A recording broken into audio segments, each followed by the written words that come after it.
জম্মু ও কাশ্মীরে সন্ত্রাসী হামলার জেরে তৈরি উত্তপ্ত পরিস্থিতির মধ্যে বুধবার ভোররাতে পাকিস্তানের বেশ কয়েকটি শহরে একযোগে ক্ষেপণাস্ত্র হামলা চালিয়েছে ভারত। এই হামলায় পাকিস্তানে এখন পর্যন্ত ২৬ জনের প্রাণহানি হয়েছে বলে জানিয়েছেন দেশটির সামরিক বাহিনীর মুখপাত্র লেফটেন্যান্ট জেনারেল আহমেদ শরীফ চৌধুরী।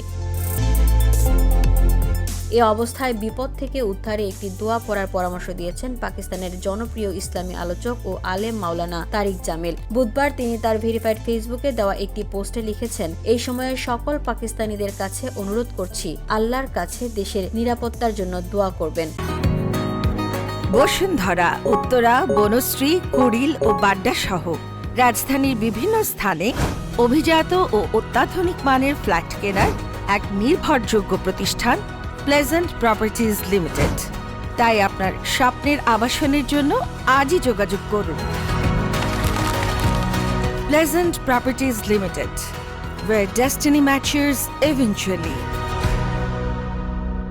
আল্লাহুম্মা ইন্নী নাজআলুকা ফি নুহুরিহিম ওয়া নাউযু বিকা মিন শুরুরিহিম। অর্থ, হে আল্লাহ, আমরা তোমাকে তাদের সামনে রাখলাম, তুমি তাদের দমন করো, আর তাদের অনিষ্ট থেকে তোমার কাছে আশ্রয় চাই। এই দোয়াটি সম্পর্কে হযরত আবু মুসা আশআরী রাদিয়াল্লাহু আনহু বলেন, রাসূলুল্লাহ সাল্লাল্লাহু আলাইহি সাল্লাম যখন কোনো দল সম্পর্কে ভয় করতেন তখন এই দোয়াটি পড়তেন। VOD Bangla news desk.